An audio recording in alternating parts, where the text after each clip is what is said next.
ہمارے YouTube channel کو subscribe کریں اور بیل آئیکن کو پریس کریں تاکہ ہمارا رابطہ بحال رہے۔ اصل میں آج جو دنیا میں جو کریشن آف یونیورس کا تصور ہے جو تقریباً اب متفق علیہ ہے، کچھ عرصے پہلے تک جس کو ہم کہتے ہیں Newtonian era of physics, Newton کا دور، وہ بابائے فزکس ہے، اس میں کوئی شک نہیں۔ بابائے طبیعیات جو ہے وہ نیوٹن ہے، اگرچہ اس کے بعد ایک انقلاب عظیم آئنسٹائن کے ذریعے سے آیا۔ اب یہ آئنسٹائن کا دور ہے جس میں ہم سانس لے رہے ہیں، لیکن یہ کہ بابائے طبیعیات نیوٹن۔ اس نیوٹونین فزکس نے جو تصورات پیدا کیے تھے، اس کا ذہن میں یہ نقشہ تھا کہ یہ کائنات ہمیشہ سے ہے اور ہمیشہ رہے گی، مادہ ہمیشہ سے ہے اور ہمیشہ رہے گا،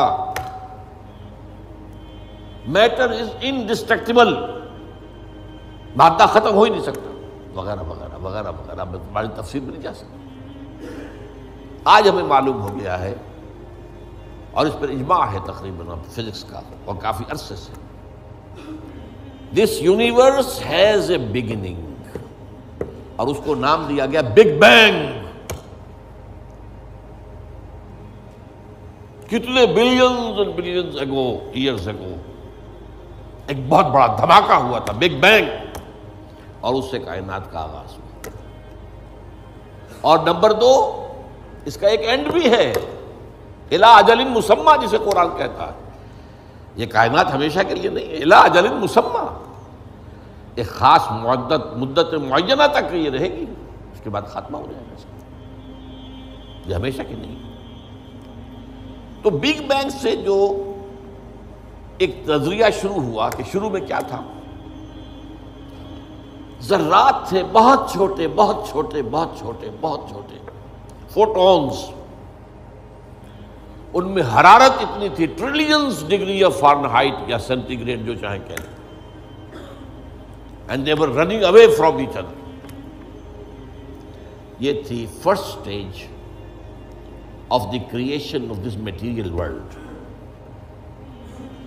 پھر یہ ذرات جو ہیں یہ مل جل گئے، اس سے گیلیکسیز وجود میں آئی، گیلیکسیز ایک دوسرے سے بھاگ رہی ہیں، آج بھی مانا جا رہا ہے ایکسپینڈنگ یونیورس، یہ کائنات ابھی پھیل رہی ہے، اور گیلیکسیز کے درمیان فاصلہ بڑھ رہا ہے۔ اور بڑی پیاری مثال دی جاتی ہے کہ اگر ایک غبارہ ہو، اس غبارے کے اوپر آپ نے کوئی ڈاٹ لگا دیے، اس غبارے کو جتنا پھیلائیں گے پھولائیں گے تو وہ ڈاٹس بھی ایک دوسرے سے بڑھتے چلے جائیں گے، فاصلہ ان کا بڑھتا جائے گا۔ پہلے غبارہ اتنا تھا، اب اتنا ہو گیا، تو وہ جو دو ڈاٹس کے درمیان فاصلہ اتنا تھا وہ اتنا ہو گیا۔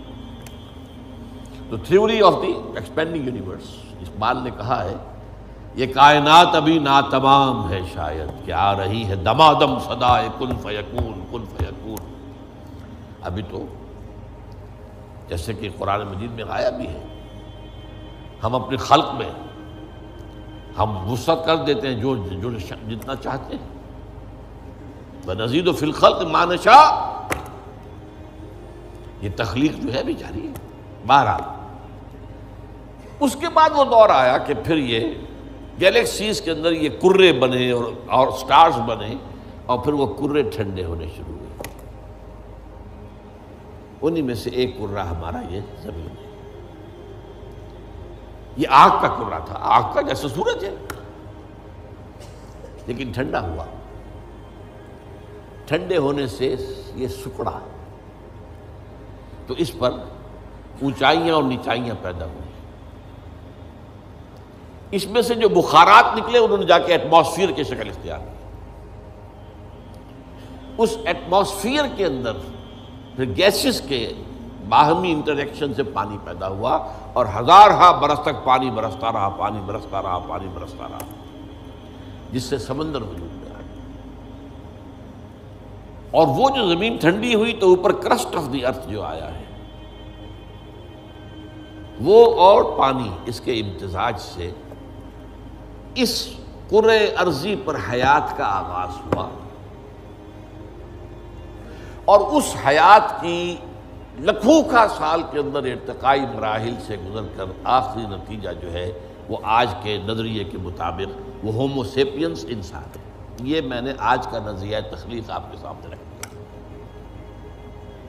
اس میں سے پہلے حصوں کے بارے میں تو اب اختلاف نہیں ہے، البتہ یہ کہ ایولیوشن کے بارے میں ظاہر بات ہے کہ اختلافات ابھی ہیں، لیکن یہ کہ یہ نظریہ ہے، اگرچہ بائیولوجی کے میدان میں تھیوری آف ایولیوشن جو ہے اسے قبول نہیں کیا گیا، لیکن یہ ہے کہ ویسے اس کو تسلیم کیا جاتا ہے as a matter of fact.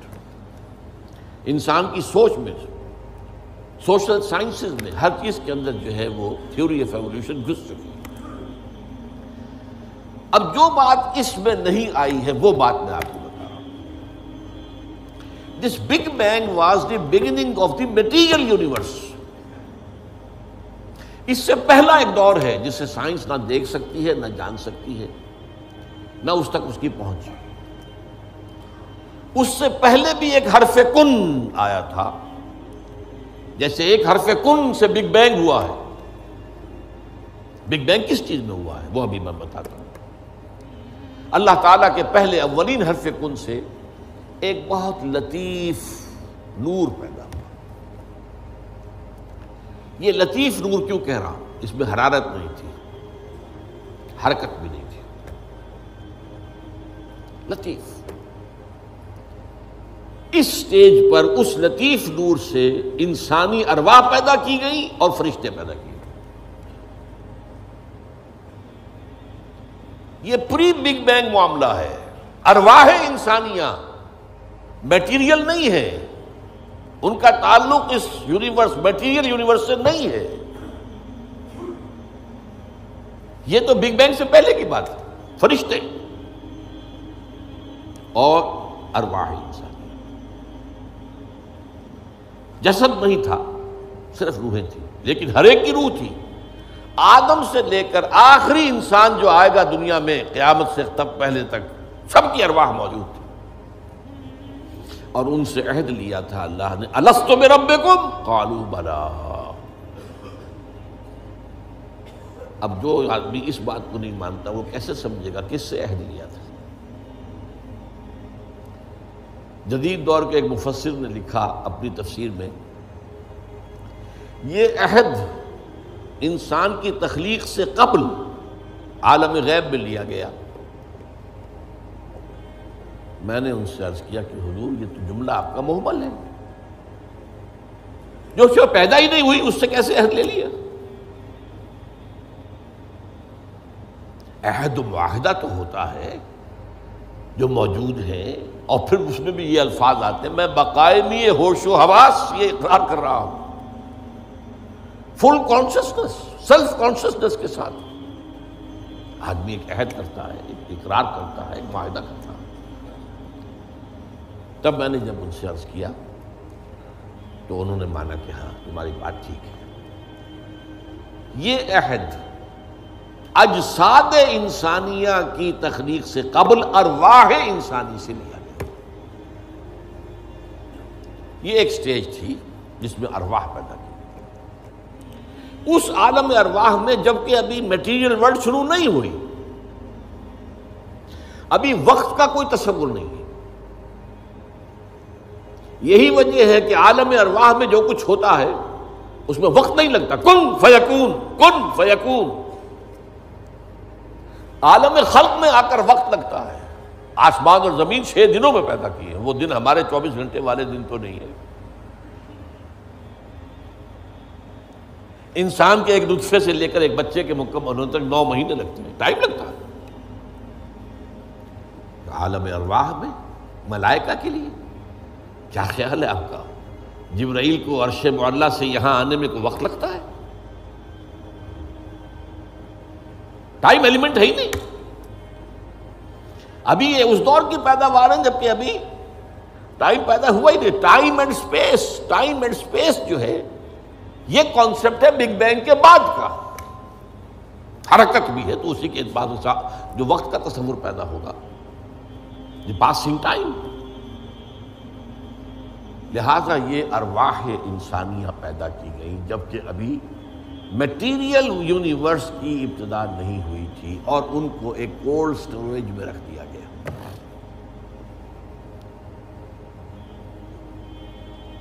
اب اس کے بعد وہ لمبا سفر،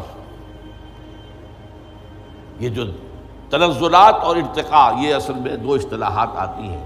ہمارے پرانے فلسفیوں نے بھی تو آخر کوشش کی تھی نا، سائنس تو ابھی نہیں تھی، سائنس کا تو ابھی تک جو ہے معلومات کا دائرہ بہت ہی محدود تھا، لیکن یہ ہے کہ تنزلات ستہ، تنزلات خمسہ، الاحد سے الواحد وغیرہ، یہ ذہنی خیالات تھے، یا عقل اول سے فلک اول اور عقل ثانی پیدا ہوئی، عقل ثانی سے فلک دوم اور عقل ثالث پیدا ہوئی، تو 9 افلاک اور عقول عشرہ، یہ ہمارے پرانے فلسفی جو ہے متکلمین، ان کے ہاں الفاظ مل جائیں گے جن کی نہ کوئی سند قرآن میں ہے، نہ حدیث میں ہے، کوئی سوال ہی نہیں، نہ سائنس اس کی کوئی تائید کرتی ہے۔ جو بات میں عرض کر رہا ہوں، اب اس کے اعتبار سے آپ کو سائنس کے درمیان اور اس پورے تصور کے درمیان معلوم ہوگا کہ ہم آہنگی ہے، مکمل ہم آہنگی، جبکہ ابھی صرف نور، اور نور بھی اس میں نہ حرارت نہ حرکت، ارواح انسانیہ کا اور ملائکہ، پھر وہ بگ بینگ، اور وہ جو عرصہ گزرا ہے جس میں کہ حرارت، شدید ترین حرارت، اس دور میں جنات پیدا کیے گئے۔ اب قرآن مجید کہتا ہے وَلَقَدْ خَلَقْنَا الْإِنسَانَ مِنْ صَلْصَالٍ كَالْفَخَّارِ وَخَلَقْنَا الْجَانَّ مِنْ مَارِجٍ مِنْ نَارٍ، آگ کی لپٹ سے، اور ایک جگہ فرمایا ہم نے آدم سے بہت پہلے جنات کو پیدا کیا تھا، وَالْجَانَّ خَلَقْنَاهُ مِنْ قَبْلُ مِنْ نَارِ سَمُومٍ۔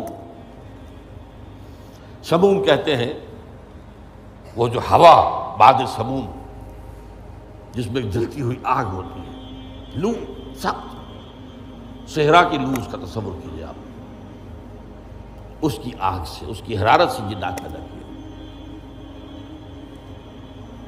یہ جنات جو ہے اس زمین کی پیداوار نہیں ہے، مٹی کی پیداوار نہیں ہے، یہ ایک لطیف تر شے ہے ہم سے۔ مٹی تو انرٹ ہو گئی، آ گئی، ہم مٹی سے بنے، چاہے وہ ایوولوشن کے لمبے پروسیس کے تھرو بنے ہیں یا یہ کہ ڈائریکٹ کریشن ہوئی ہے، لیکن ہے تو دونوں مٹی سے۔ قرآن بھی کہتا ہے مٹی سے، اور سائنس بھی کہتی ہے مٹی سے، from the clay crust of the earth, اور قرآن بھی کہتا ہے وَجَعَلْنَا مِنَ الْمَاءِ كُلَّ شَيْءٍ حَيٍّ، ہر شے میں حیات جو ہے، اس حیات کا منبع اور سرچشمہ پانی ہے۔ مادہ تخلیق جو ہے حیوانات ارضی کا، جن میں انسان بھی شامل ہے، وہ تو ہے مٹی، لیکن منبع حیات پانی۔ وَجَعَلْنَا مِنَ الْمَاءِ كُلَّ شَيْءٍ حَيٍّ، اور یہی سائنس کہتی ہے کہ سمندر کے کنارے پر، دلدلی جگہوں پر، وہاں کیا ہوتا تھا کہ ابھی پانی پیچھے ہٹ گیا ہے، پھر پانی آ گیا ہے، پھر پھٹ گیا ہے، یہ تعامل چل رہا ہے، اور اس کے نتیجے میں وہاں جو کیمیکل کمپاؤنڈز تھے، اس کے بعد آرگینک کمپاؤنڈز بنے، اس کے بعد اسی کے اندر جو ہے جو حیات کا جرثومہ پیدا ہوا، ایک سیل امیبا، یہ ان کا کہنا ہے۔ میں اس وقت اس کی نہ تصدیق کر رہا ہوں نہ تردید کر رہا ہوں، جو بتا رہا ہوں آپ کو کہ دونوں کا ایک یہ جو ہے بات متفق علیہ ہے کہ مٹی سے اور پانی سے بنے، اس میں کوئی اختلاف نہیں۔ اب یہ سلسلہ جو چلا ہے، اب وہی کہانی جو ہے یہ دہرائی جا رہی ہے، وہی ایک سیل سے رحم مادر میں بچہ پروان چڑھ رہا ہے، جو ہو سکتا ہے 9 ملینز آف ایئرز میں ہوا ہو، ایک جرثومے سے لے کر انسان تک کا معاملہ وہ رحم مادر میں 9 مہینے میں ہو رہا ہے، یہ سیم پروسیس، سنگل سیل، اور اس کے یہ مراحل ہیں۔ تو زندہ تو ہے، نطفہ بھی زندہ، علقہ بھی زندہ، مضغہ بھی زندہ، ماں کی طرف سے آنے والا بیضہ بھی زندہ، مرد کے نطفے اور ماں کے بیضے سے امتزاج سے وجود میں آنے والا زائگوٹ، نطفۃ امشاج، وہ بھی زندہ۔ لیکن جب 120 دن ہو جاتے ہیں تو اب یرسل الملک کا بعد، اب وہ فرشتہ بھیجا جاتا ہے وہ رحم مادر میں وہ روح، اس کی روح، میری روح جو وہاں تھی، وہ لا کر میری والدہ کے رحم میں، وہ جو میرا حیولہ وجود میں آیا تھا اس کے اندر پھونکی گئی ہے، تب میں بنا ہوں، میرا وجود انسان کی شکل اختیار کیا۔ یہ ہے در حقیقت قرآن مجید کا جو حقیقت انسان